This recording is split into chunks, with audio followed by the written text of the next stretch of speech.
هذا إن شاء الله يكون مدخل للقاء اليوم. بارك الله فيكم. بسم الله الرحمن الرحيم. الحمد لله رب العالمين، والصلاة والسلام على رسول الله الأمين وعلى آله وصحبه أجمعين. أما بعد، في البدء قبل أن ندخل في حلقة اليوم أبدأ بتعزية الأسرة والأهل جميعا في كل مكان بوفاة عمي محمد علي سلمان. نسأل الله سبحانه وتعالى أن يغفر له ويرحمه ويحسن إليه، والعزاء للأسرة الكريمة ولأولاده الصغار منهم والكبار، والتعازي كذلك للأعمام. ونسأل الله سبحانه وتعالى أن يجعله من أهل الجنان، إنه ولي ذلك والقادر عليه. الله عز وجل يقول: ولنبلونكم بشيء من الخوف والجوع ونقص من الأموال والأنفس والثمرات وبشر الصابرين الذين إذا أصابتهم مصيبة قالوا إنا لله وإنا إليه راجعون. بالنسبة لموضوع حلقة اليوم، موضوع المن، قبل أن ندخل في قضية المن خلينا نقول بأن الله سبحانه وتعالى خلق هذا الإنسان ليحقق غايتين عظيمتين من وجوده على وجه هذه الأرض. الغاية الأولى هو أن يعبد الله سبحانه وتعالى، والغاية الثانية أن يبذل الخير للناس. وبذل الخير للناس يتفرع عن غاية عظيمة جدا، وهي غاية الرحمة: وما أرسلناك إلا رحمة للعالمين. فالإنسان يعبد الله تبارك وتعالى باعتبار أن الله الخالق، وأنه هو صاحب المن وصاحب الفضل. وبحكم الخالقية فالله تبارك وتعالى يمن على من يشاء من عباده، يمن علينا جميعا. ومن الله سبحانه وتعالى من بحق، وفي نفس الوقت هو من لا يصاحبه أذى، بقدر ما هو استمرار في حالة العطاء التي لا تنقطع من الله سبحانه وتعالى، خلقا وتدبيرا وكفاية للإنسان في مسيرة حياته، وإمدادا له وإعدادا له. فالله سبحانه وتعالى هو صاحب المن والفضل المطلق بالنسبة لجميع خلقه.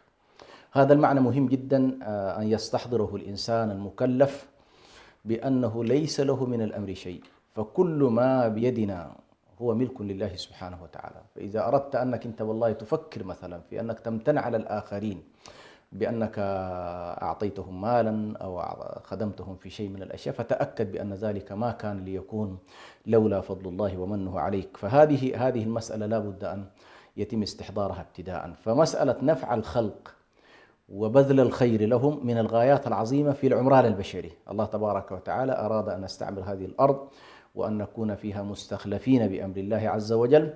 والاستخلاف في الأرض يتطلب أن يعبد الإنسان ربه جل جلاله شكرا له على كل ما أنعمه وتفضل، وكذلك أن يكون هذا الإنسان باذلا للخير لخلق الله ولعباد الله تبارك وتعالى. هذا أصل أول في موضوع دخولنا على هذا الموضوع اللي هو موضوع المن.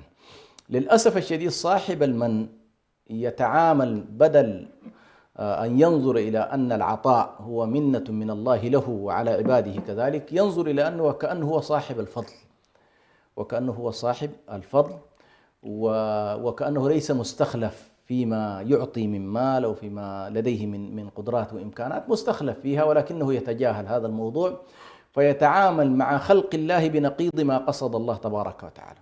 قصد الله أنه نحن نبذل الخير، وصاحب المن والعياذ بالله يتجه في الاتجاه المعاكس، فهو يعطي ولكنه لا يعطي ابتغاء وجه الله، ولا يحتسب عطاءه عند الله سبحانه وتعالى. والله عز وجل يقول: فأما من أعطى واتقى وصدق بالحسنى فسنيسره لليسر، وأما من بخل واستغنى وكذب بالحسنى فسنيسره.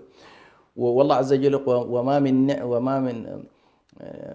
من نعمة تجزى. يعني الله تبارك وتعالى أن يجعلنا نتصدق ونعطي وكل شيء، ولكن ليس لنا تجاه من نعطيهم ننتظر منهم مكافأة، هذا لا يمكن، بل العكس من ذلك: إنما نطعمكم لوجه الله لا نريد منكم جزاء ولا شكورا. فعلى كل هذا المعنى صاحب المن هو مناقض له لأنه يعطي، ولكنه بعد عطائه يتابع هذا العطاء بالتكرار والإعلام المستمر، ويستحضر النعم على من أنعم عليه.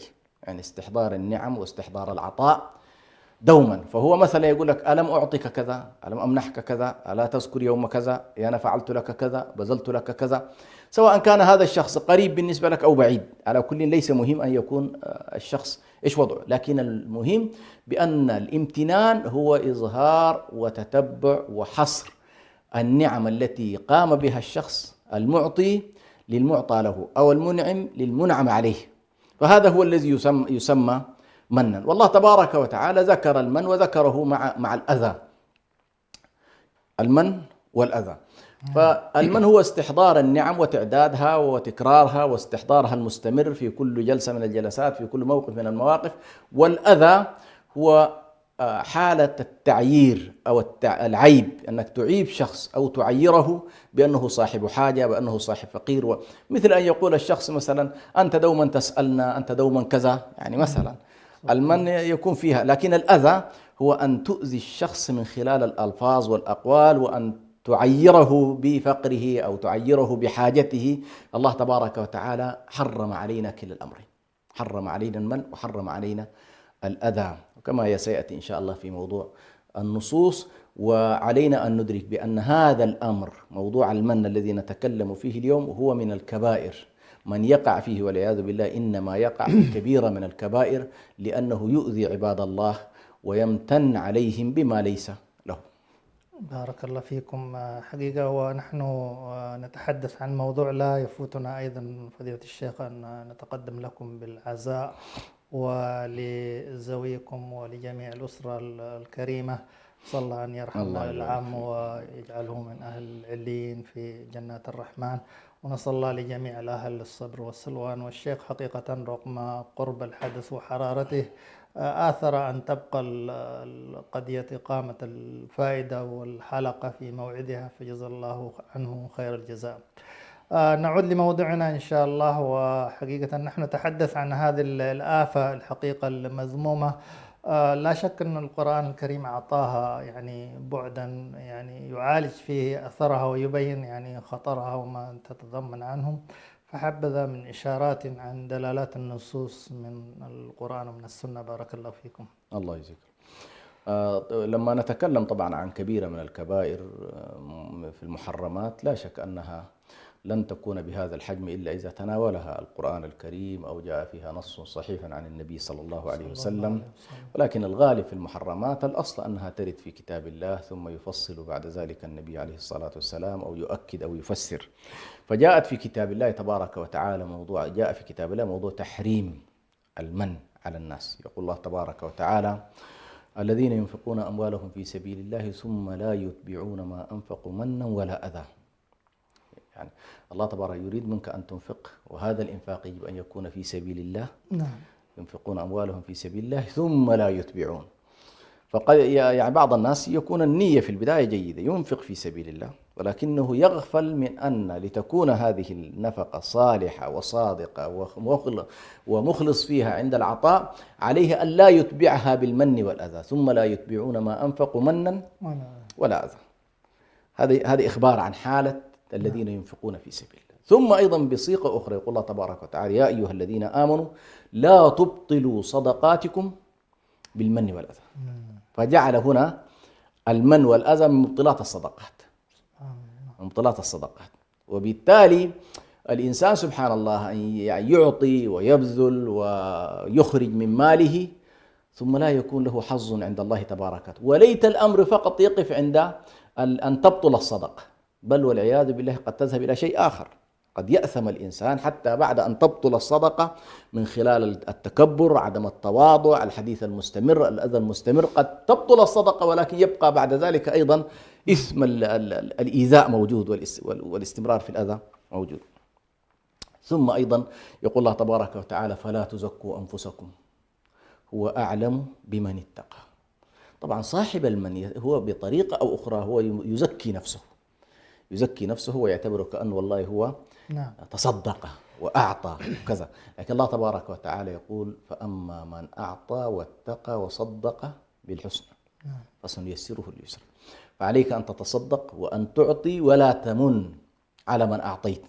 وكذلك عندنا أسوأ أنواع المن، أسوأ أنواع المن هو المن الذي يكون في الشأن الديني وليس فقط في الشأن الدنيوي، كما حصل مع النبي صلى الله عليه وسلم لما جاء الأعراب قال الله تبارك وتعالى يمنون عليك أن أسلموا قل لا تمنوا علي إسلامكم بل الله يمن عليكم أن هداكم للإيمان. مش كده؟ فلاحظ هنا للأسف الشديد هذا يحصل أيضا في زماننا هذا. يقوم شخص مثلا ويتبرع لناس بمسجد أو يتبرع لناس أو يشعر بأنه والله بدخوله حصل تقدم للدعوة إلى الله سبحانه وتعالى، فيستغل هذه المسألة ليكون دائما مذكر للناس بها، أنه لو لم أكن أنا موجود بينكم لحصل لكم كذا وكذا، وأنا حميتكم وأنا فعلت وأنا تصدقت وأنا أعطيت فهذا النوع من المن والعياذ بالله يعني ربما أسوأ من النوع الأول. النوع الأول قد يكون منا دنيويا فيه إيذاء للشخص، ولكن هذا فيه حتى تعالي وتطاول على الله تبارك. أنت صاحب الحوجة، أنت المحتاج إلى هداية الله، بل الله عز وجل يمن عليك، من عليك بالإسلام ومن عليك بالإيمان ومن عليك بالعلم ومن عليك بالصحة ومن عليك بالعافية. فإذا لم تستحضر هذه المعاني أنت في خلل كبير جدا. فالله عز وجل أيضا حرم هذا الموضوع ونبهنا إلى أن أحيانا المن قد يكون في شأن دنيوي وأحيانا قد يكون في شأن شأن الإسلام والإيمان حتى. يمنون عليك أن أسلموا، خاصة في البدايات مع النبي صلى الله عليه وسلم. وهذا المعنى حاضر في كل مسيرة الصحابة رضوان الله عليهم. كان دائما النبي صلى الله عليه وسلم ينبه، حتى لما حصلت في غزوة حنين الصحابة رضوان الله عليهم استحضروا إن والله هم آووا النبي صلى الله عليه وسلم، فالنبي ذكرهم بذلك، لو قلتم لصدقتم كذا. فالشاهد هنا على كل نحن علينا أن ننتبه إلى أن المن على الله ورسوله أو المن على عباد الله تبارك وتعالى هذا من المحرمات ومن الكبائر التي ربما تصل بصاحبها إلى أن لا ينظر الله إليه ولا يكلمه وله عذاب أليم، كما قال النبي صلى الله عليه وسلم: 3 لا يكلمهم الله ولا ينظر إليهم يوم القيامة ولهم عذاب أليم. ومنهم المنان وهو المعطي ثم المتحدث، يعطي ثم يتحدث. وهنالك حديث آخر أيضا ربما هو في درجة الحسن، وهو النبي صلى الله عليه وسلم يقول: لا يدخل الجنة، ذكر منهم من ضمن المنان، سواء كان لا يدخلها ابتداء أو لا يدخلها مطلقا بحسب الحال. على كل إن كان هو مستحل لهذه الأفعال ويراها لا شيء والاستحلال طبعا يؤدي إلى الكفر والعياذ بالله، لكن قد لا يكون مستحلا لها ويقع في هذه الإشكالية على سبيل الجهل والغفلة وغير ذلك، فهنا قد لا يدخلها ابتداء، فهو هنا تحت المشيئة، قد يدخله الله وقد لا يدخله الله طبعا، فهو تحت الوعيد على كل. فكل ذلك على كل من الأدلة والنصوص التي تبين لنا أن كتاب الله سبحانه وتعالى وسنة النبي صلى الله عليه وسلم تناولت هذه الظاهرة، باعتبار أن الكتاب العزيز هو الكتاب الذي يشخص ويوصف النفس البشرية وما فيها من علل، ما فيها من أمراض، ما فيها من إشكالات. والله تبارك وتعالى يقول: ألا يعلم من خلق وهو اللطيف الخبير. فالنفس البشرية الله أعرف بها من ذاتها، الله أعرف بنا من أنفسنا، لأنه هو الذي ركب فينا كل الخصائص التي نحن نتحرك من خلالها، نتصرف من خلالها، نفكر من خلالها.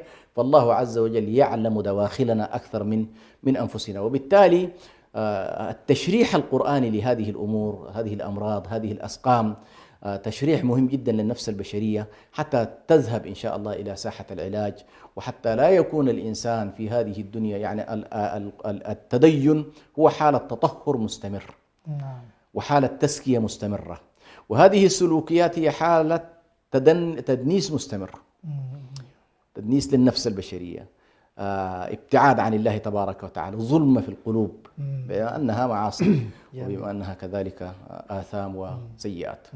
نعم، أحسنتم جزاكم الله. ولعل آخر حديثكم هذا يدعونا إلى أن حقيقة يعني نتعرف عن كثب ونشخص، يعني ما دام الإنسان يعرف أنه حقيقة هذه آفة سيئة يعني وقد حقيقة تهبط العمل وكذا، فما الذي حقيقة يبعث الإنسان، ما الذي يوقعه في مثل هذا النقص ومثل هذا الخلل في عمله، البواعث والدواعي لهذا الأمر شيخنا، حتى الناس يعرفوها ويتجنبوها إن شاء الله.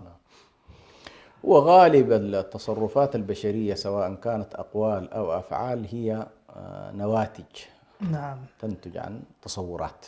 نعم. فغالب السلوك هذا، سلوك المن، سلوك الإيذاء، هو ناتج أصلا عن تصورات خاطئة، تصورات خاطئة عن الله، تصورات خاطئة عن النفس البشرية، الذات، تصورات خاطئة عن الآخر الذي أنت تتعامل معه. سبحان الله. فالتصور الخاطئ عن الله تبارك وتعالى، الشخص الذي يمن لا يتصور العلاقة الطبيعية بينه وبين الله، في أنه هو عبد من العباد، في أن ما آتاه الله من مال أو قوة إنما هي منة من الله ومحض فضل الله تبارك وتعالى. نعم. وبالتالي لو شاء الله لأفقره، ولو شاء الله لأعجزه، ولو شاء الله لأمرضه، ولو شاء الله لجعله ضعيفا فقيرا مسكينا، ولو شاء الله لوضعه في مكان هذا الذي يمتن عليه. هذه كل هذه غياب هذا التصور عن الإنسان يؤدي به أولا إلى أن يقع فيه. ثم تعظيم العلاقة مع الله وطريقة التعامل مع الله تبارك وتعالى في التعامل مع خلقه ومع عباده ومع الضعفاء من خلق الله هذا التصور إذا لم يتصوره الإنسان بشكل صحيح يقع على كل في هذا النوع من التصور الخاطئ. كذلك عن الذات، لما تغفل عن الحق جل جلاله تغفل عن النفس أيضا، تغفل عن الخلق. ولذلك كان أهل العلم والمعرفة يقولون: من عرف ذاته عرف ربه. من عرف ذاته بالفقر والجهل والمسكنة والحاجة والضعف الهوان العجلة عرف ربه بكماله، بكمال كل شيء ونقيض ما هو فيه. فالتعرف على الذات أيضا مهم. فهذا الذي يمن على الآخرين هو حقيقة متضخم ذاته، ذاته متضخمة، فيها كبرياء، فيها تعالي، يرى نفسه ليس شخصا عاديا، بل ربما يذهب إلى أن الله يحبه ولذلك أعطاه. فأما الإنسان إذا ما ابتلاه ربه فأكرمه ونعمه فيقول إيه؟ ربي أكرمه. وأما إذا ما ابتلاه فقدر عليه رزقه فيقول ربي أهانه. الأمر ليس كذلك. ليس أنت والله أعطاك لأنك خير ولا منع الآخر لأنه سيء، ولكنه هنا ابتلاء وهنالك ابتلاء. هنا يبتلى الفقير ليرى صبره، وهنا يبتلى الغني ليرى شكره، مش كده؟ فإذا لم تتصور طبيعة ذاتك أنك أنت ضعيف، أنك أنت لست بشيء أمام عظمة الله تبارك وتعالى، هذه أيضا النظر إلى الآخر. النظر إلى الآخر، أن تتصور بأن الآخر هو المحتاج. هذه إشكالية، تظهر أنه والله هو المحتاج، وأن تنظر إليه بحالة الاحتقار والازدراء. هذه كلها النفسية النابعة عن التصور الخاطئ في العلاقة مع الله والعلاقة مع النفس، تؤدي إلى علاقة خاطئة مع الخلق. هذا خلق من خلق الله كرمه الله تبارك وتعالى، ولقد كرمنا بني آدم. وإذا كان مسلما يشهد أن لا إله إلا الله وأن محمد رسول الله، مكرم بتكريم الإسلام، مكرم باتباع النبي صلى الله عليه وسلم. فكل هذه المعاني إذا لم يتصورها الإنسان، ثم أيضا عند العطاء في بعض الأشياء هو حق من حقوق هذا الذي تعطيه وليس منة وفضل من عندك. قد يكون ذلك مثلا إذا كان أنت مثلا تعطي زكاة وليست صدقة عادية، فأنت تؤدي واجب وهو يأخذ حق، يأخذ حقا له عندك، فلا تتصور بأنه أنت أعلى منه، لست أعلى منه. ولذلك سبحان الله الشارع أمرنا في موضوع الصدقات أنه صاحب الصدقة هو الذي يذهب إلى الناس، يذهب إلى الفقراء ليعطيهم، يذهب إلى المساكين ليعطيهم، مش كده؟ حتى لا تجعل المسكين في خانة إيه؟ المتسول. لا، ليس متسول، هو صاحب حق. أنت هذا الحق عندك، أمشي سلمه لصاحب الحق. فهذه الثلاثية، التصورات الصحيحة لها مهمة جدا. وبالتالي نستطيع أن نقول بأن موضوع المن وموضوع الأذى هو في حقيقته تصورات خاطئة تنتج عنها أقوال خاطئة وتصرفات خاطئة. سبحان الله. يبقى باختصار يعني تصرفات خاطئة أنه والله، أو الأقوال خاطئة من خلال الألفاظ. نعم.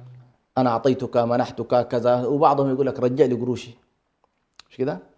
فهنا تحولت إلى سلوك، لم تعد فقط، تحولت إلى تصرف. وهذا التصرف إنه والله الذهاب إلى محاولة استرداد ما أعطيت، وهذا يدخل في جانب عملي.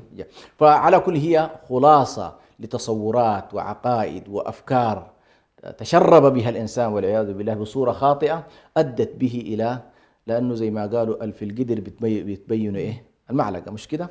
فأنت ما يصدر من لسانك تعرف الإنسان في فلاتات لسانه، تعرف خباياه في فلاتات اللسان، في طبيعة التصرفات. فالذي يتصرف من خلال الطاعة لله، الخوف من الله، الخشية من الله تبدو عليه. والذي يتصرف من خلال لا مبالاة، عدم ما قدر الله حق قدره، احتقار الآخرين وعدم التواضع معهم، الانتفاخ الذاتي أو التكبر والاستعلاء، التصرفات تبدو. صحيح. فعلى كل هي حالة تصورات ثم حالة أفعال وأقوال تصاحب الإنسان المبتلى بهذا النوع من المرض. بارك الله فيكم على يعني هذا الإيضاح الطيب المبارك. فضيلة الشيخ، ونحن نتحدث ونعالج هذه الآفة قد يعني يرد عند البعض ربما يعني تصور أنه يعني التحدث بنعمة الله يعني وكذا، وربما يكثر من هذا مثلا. ويعني ما الخيط الرفيع أو الفارق بين التحدث بنعمة الله وبين أن يعني يكون الحديث في هذه الآفة السيئة، يعني المن والأذى؟ يعني بارك الله فيكم. الله يجزيك. أولا طبعا هنالك إشكال في التأويل، ما المراد أصلا بقوله تبارك وتعالى وأما بنعمة ربك نعم فحدث؟ هل هي المراد بها عموم النعمة إيه. أم المراد بها خصوص النعمة؟ لأن هذا العموم يرد عليه إشكال، يعني هل أنت مطالب كل نعمة؟ لأن هذا يقولون هو عبارة عن عموم في كتاب الله. بنعمة ربك، هذه الإضافة نعمة الله عز وجل تدل على العموم. أما بنعمة ربك فحدث. طيب هل والله مراد أنه نحن نحدث بكل شيء من نعم الله؟ طيب. أم مطالبون بأن نتحدث بنعمة بعينها؟ على كل، سواء قلنا المطلوب هو النعمة الخاصة، وهنا هي نعمة الإسلام ونعمة الإيمان ونعمة القرآن، هذه مطالبين حتما بأن نحدث بها، أن ندعو الناس إليها، أن نكون دعاة إلى الله. هذا بلا شك أول ما يدخل في نعمة الله، لأن نعمة الإسلام سماها الله تبارك اليوم أكملت لكم دينكم وأتممت عليكم نعمتي، فسماها الله تبارك وتعالى هنا نعمتي، وسماها هناك نعمة الله من نعمة ربك. فعلى كل إذا كانت بهذا لا تدخل فيها كل الأمور الأخرى. إذا اعتبرنا بأن والله المراد في هذه الآية بنعمة الله التي أمرنا بالتحديث بها هي القرآن الكريم، ندعو الناس إليه، نعلم الناس كذا، تحدث الناس أن دين الله فيه كذا وفيه كذا ويمكن أن تحدث بأثر هذه النعمة عليك، ما في إشكال. جميل. لكن بالمعنى الآخر وأما بنعمة ربك فحدث، فالنعم أيضا التي تحدث بها ليس ما فعلته تجاه الآخرين، لأن هذا قد يؤذيهم.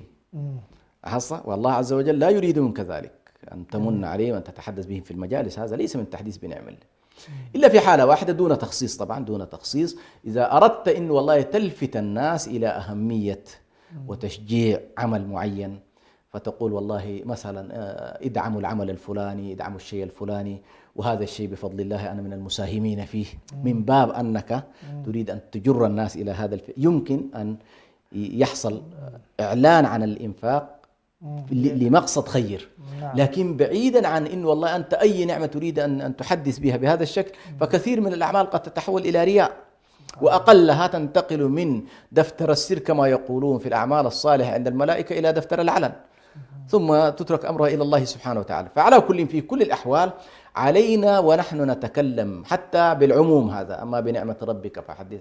إذا أردنا أن نتحدث بنعمة الله علينا في أن والله امتن الله علينا بأن نبني مسجدا أو أن نتصدق أو أن تجنب التخصيص الذي يؤدي إلى أذية من أنفقت عليه على وجه التخصيص، ويكون أيضا الغرض من هذا الحديث غرضا مشروعا كأن تحرض الناس وتعبيهم وكذا، هذا لا إشكال فيه، لكن عليك أن تراعي نفسية الذي أنت أيضا يتصور بأن يتأذى من هذا الكلام. نعم أحسنتم، بارك الله فيكم. لا شك أن مثل فضيلة الشيخ هذه الأمور لها يعني أبعاد في المجتمع، يعني مثل هذا الأمر، ولذلك يعني الإسلام ما يحرم شيء إلا وله يعني آثاره السالبة سواء على الفرد وعلى المجموع. يعني فيعني كيف أن ننبه على خطورة هذا الأمر، يعني سواء يعني انتشاره بين الأصحاب، بين القريبين، على مستوى المجتمع،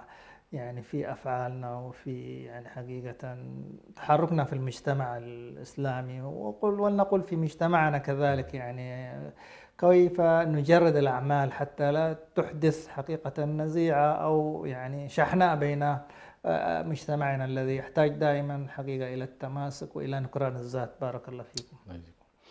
أنا نبهت أولا إلى مسألة أهمية أن نستحضر المعنى الكبير في وجودنا في هذه الحياة. نعم.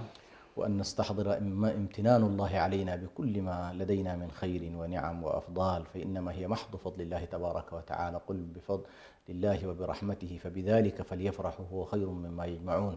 فأول لا بد أن نستحضر هذا المعنى. الأمر الثاني، جاءت الشريعة في كثير من نصوصها بما سماه البعض بقضية جبر الخواطر. يا سلام.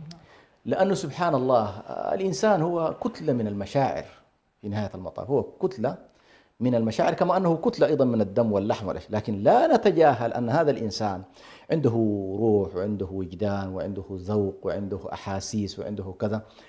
فجاءت الشريعة لمراعاة كل ذلك. يا سلام. فمثلا انظر كيف أن الشريعة أرادت أن تقول لك أما السائل فلا تنهر وأما اليتيم فلا تقهر. مجرد أن تنهر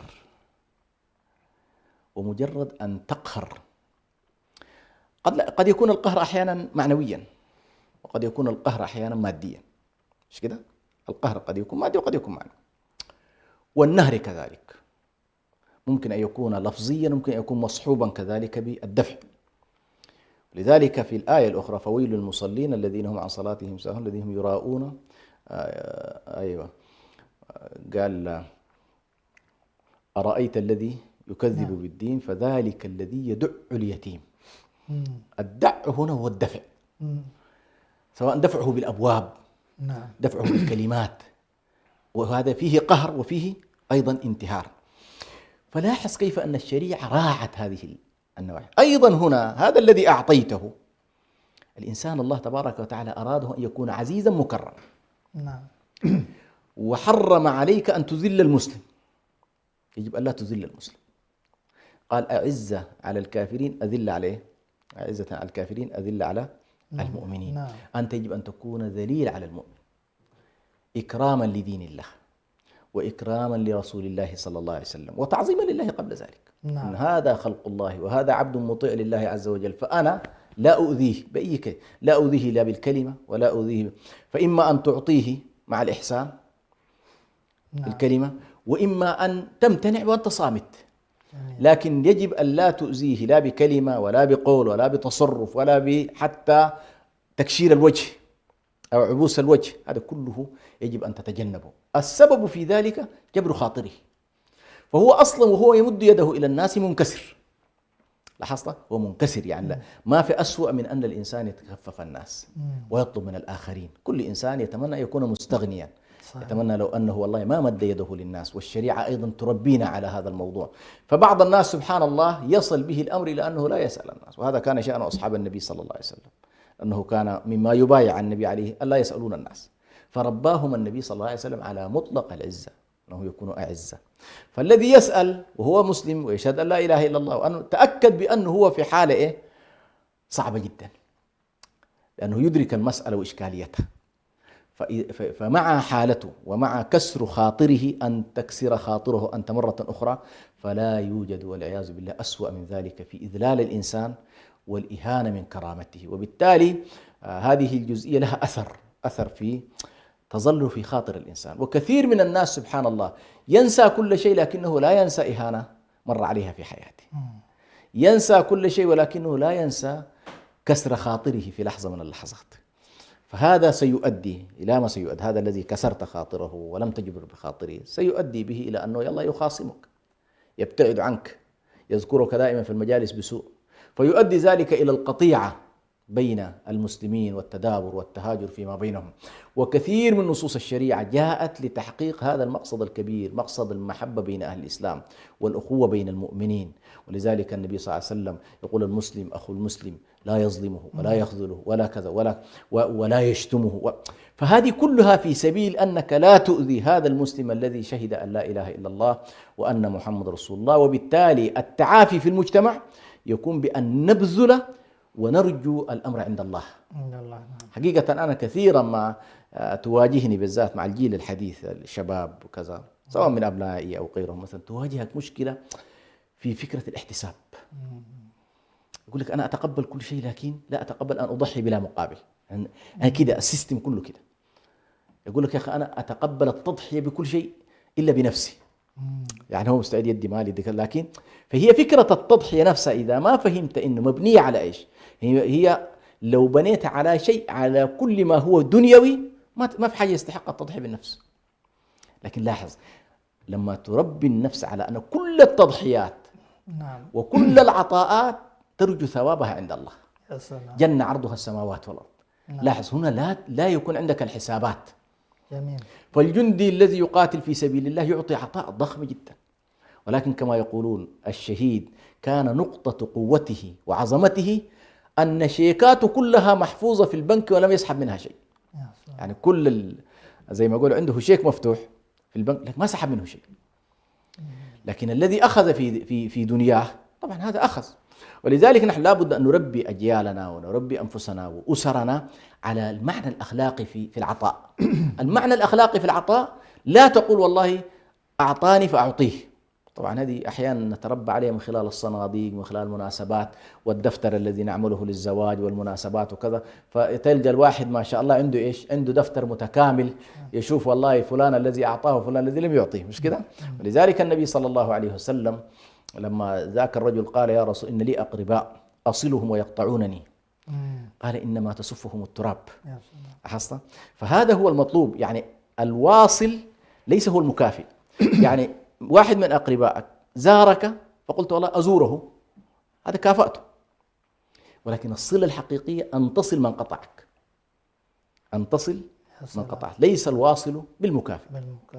نعم بارك الله فيكم. حقيقة حضور المعنى الأخلاقي في مسيرة يعني حياتنا وعملنا يعني مطلوب جدا، وأهميته تظهر في حقيقة أن الإنسان يعني لا ينتظر المقابل فضيلة الشيخ. نعم. ونحن حقيقة في الشأن العام نعيش يعني الآن مثلا يعني هم الشباب يعني كما تعلمون وتتابعون في مثل الحراك في مطالب حقوقية مشروعة يعني. نعم. فهؤلاء الشباب يعني قد تكون في بعض الأماكن لهم فرص يعني وحريات يعني تجعلهم حقيقة يتصدروا ويتقدموا، وقد تكون بلاد أخرى ومنها البلد المعني يعني البلاد اللي هي الآن سجن يعني هذه البلاد. فهل هؤلاء لهم أن ينظروا نفسهم بغير أوضاع غيرهم؟ كيف تكون النفسية في أن يقدموا ويضحوا حتى يتبعهم غيرهم فضيلة الشيخ في هذا الأمر العام والهام في نفس الوقت؟ نعم. هو فكرة العطاء كما قلت أولا يجب أن لا ترتبط بمقابل. نعم. وألا ترتبط أيضا بمقارنة. جميل. هذه مهمة جدا. يعني أنت ما تقول والله يا أخي الدولة الفلانية ما قامت نحن ما نقوم، أو الدولة لا. وليش تأخر؟ العطاء هذا نعم. كما ذكرنا هو بعد أخلاقي. يا سلام. في البعد الأخلاقي أن تحاول قدر الإمكان أن تسبق. جميل. وأن تنافس. نعم. وأن تزاحم. هذا المجال المشروع اللي سبحان الله وردت فيه ألفاظ المسابقة والمنافسة. لذلك فليتنافس المتنافسون. نعم. وسارعوا وسابقوا، كلها في الأعمال الخيرة. نعم. ولكن لا تحاول أن تقول والله يا أخي ليش المنطقة الفلانية ما قام. هذه حسابات على كل دنيوية لا معنى لها حقيقة في المعنى الذي نتكلم عنه، خصوصا معنى التضحية. نعم. في نفس الوقت أيضا بعض الناس تجد مثلا يقول لك والله يا أخي نحن دفعنا ونحن عملنا ونحن كذا، فيبطل ما قام به من عمل. أيضا هذا يجب أن نربي شبابنا ونربي كذلك الأجيال إن شاء الله الصاعدة. نعم. أنها تعطي بلا مقابل. يعني يجب أن يكون الإنسان عطاءه مرتبط بالآخرة، عطاءه مرتبط يعني لا بد أن نتأكد بشيء واحد. نعم. أن كل شيء فعلته لله لن يضيع. جميل. وكل ما انتظرته من الخلق قد لا يتحقق. يعني كثير من الناس تجد والله يرجو شيء فيقوم بأعمال قد لا يتحقق شيء، لكن الشيء الوحيد المضمون أنه ما ضاع عند الله مثقال ذرة. كل ما فعلت أخلصت فيه لله، قمت فيه لله، دفعت مال، تحركت في مسيرة، ألقيت كلمة، حرضت الآخرين عليها، كتبت شيء، كل ذلك يجب أن يكون مصحوبا بأنك تريد وجه الله تبارك وتعالى من ناحية، وتريد نفع الخلق من ناحية أخرى. ونفع الخلق غير مصحوب بأنه والله تجد منهم مقابل. أيضا هذه لا بد أن، لأنه كثير من الأشياء المؤلمة للإنسان هو أنه هو خلينا نقول نحن أمرين. المجتمع أخلاقيا مطالب بأن يشكر من أحسن. نعم. هذه عشان برضو ما نفتكر إنه والله فقط نحن نخاطب هؤلاء الذين يضحون، لا، نحن نخاطب الذين يضحون أن ينظروا إلى الله، ونطالب الذين يضحى لهم أن ينظروا إلى الشخص نفسه. من لا يشكر الناس لا يشكر الله، جاءت من هنا. والرواية الأخرى من لا يشكر الله لا يشكر الناس، مش كده؟ فالعملية متبادلة. هذا الذي يشكر الله ويضحي ويبذل ويعطي ويمنح، نقول للمجتمع، نقول له هو لا تلتفت إلى المجتمع، ونقول للمجتمع التفتوا إليه، أشكروه، قدموا له كلمة طيبة كذا. هكذا الإنسان، هكذا الإنسان، الله تبارك وتعالى خلقنا هكذا. فعلى كل، كما يقول العلامة الشاطبي عليه رحمة الله، يقول الإنسان عليه أن ينظر في المقاصد أن يكون مقصوده مراد الله، وتأتي الأمور الأخرى تبعا. لا يقصدها، يعني هو لا يقصد العلو ولا يقصد الشهرة ولا يقصد الثناء ولا يقصد المجد ولا يقصد كذا، لكن هي ستأتي. طيب. فعندما تأتي تبعا هذه هبة من الله، ومن بشريات المؤمن أن الله يبشره بما يفرحه في الحياة. نعم. طيب فضيلة الشيخ، ما رأيكم للذين يعني خاصة هذا النظام والجبهة الشعبية عندما يعني حررت على يدها عموما، جاء التحرير إلى آخره، يعني روح المن حاضرة عندهم أنهم حرروا وأنهم كذا، وفرضوا بهذا المنطق من المن ومن الأتوات ومن ماذا يقال لهؤلاء يعني؟ طبعا هو شوف، هذه واحدة من الإشكالات الكبيرة في التفكير السياسي الخطيرة يعني. هو أنك أنت خضت حرب تحرير وخضتها بالجميع. نعم. خضتها بالمسلم، خضتها بالمسيحي، خضتها بالملحد، خضتها بالوثني، أنت خضت حرب المجتمع كله، المجتمع كله. نعم. ساهم معك، وأنت كنت على رأس الرمح في ذلك، مش كده؟ لكن خلفك شعب كامل. نعم. هذا الشعب تعرض للأذى، تعرض للهجرة، تعرض للابتعاد، تعرض للقتل، قرى كاملة أبيدت، مش كده؟ حياة ضخمة. نعم. هنالك من لم يأخذ شيء، شهداء تقدموا إلى الله والدار الآخرة. طيب كل هؤلاء أليسوا شركاء معك في هذه المسيرة؟ بلى. من أعطاك الحق أنت والله أن تختزل الوطن كله بأنه مملكتك فتراه بأنه والله تمتن على الآخرين؟ لا، بالعكس، هذا الشعب العظيم الذي بذل وضحى وصبر وأعطى المال وأعطى الأبناء وأعطى البنات وتحمل تضحيات هائلة جدا، بعد الله سبحانه وتعالى الفضل يرجع له وليس لك. صحيح. مش كده؟ نعم. يرجع له. لكن أنت عندما تقوم بواجبك ولا تحاول أن تمتن عليهم، يقدرونك حينها، هم أيضا يقابلونك إيه؟ هل جزاء الإحسان إلا الإحسان. فتصور لو أن اليوم مثلا الجبهة الشعبية وصلت في النهايات، ما هي في النهاية مسيرة نضال كاملة، فيها جبهة التحرير، فيها حركة التحرير، فيها قوات التحرير، في النهاية فيها الجبهة الشعبية، مش كده؟ تصور لو أنها عندما وصلت قالت والله الفضل بعد الله سبحانه وتعالى فيما وصلنا إليه هو للشعب الإريتري، وهذا الشعب عليه أن يحكم. يا سلام. عليه أن يختار من يحكمه. يا سلام. تصور أنه أسوأ شخص في داخل الجبهة الشعبية كان سيجد احترام، لكن اليوم يلعنهم اللاعنون. صحيح. الكل يلعن. لماذا؟ لأن حولت ما كان جماعيا وما كان مشتركا بين الكل، حولته إلى كسب خاص. يعني مثلا مثل من فريق رياضي فيه 11 شخص قاموا لعبوا مع بعض، فقام الشخص اللي حقق الهدف لما جاء في الكاس وجو فما في داخل هذا الكاس والمكتسب كله، قال والله ده حقي ويسجل باسمي. تصور. طيب والعشرة اللي معاك والجون والجماعة وحارس المرمى والشخص اللي سلمك الكورة قبل ما انت تدخلها على الجون، ايش مصير هؤلاء؟ يقول لك هذول ما عندي معهم قضية. لاحظ. فهذه طريقة للأسف الشديد الساسة الذين والأحزاب الذين يتصورون بأنهم يملكون الوطن وما فيه. نعم. سبحان الله. جزاكم الله خير فضيلة الشيخ على ما تقدمتم به وأفدتم في هذا الموضوع الحساس. والحقيقة يعني الإنسان لا يبتعد عن التصورات يعني الشرعية وما يجده في المقابل من الله عز وجل، وكلما حقيقة الإنسان كان يعني يبتغي وجه الله عز وجل، وكلما كان ناكر حقيقة لذاته، يعني ذلك كان أسمى لقبول العمل وأدعى لرضا أيضا من يتعامل معهم.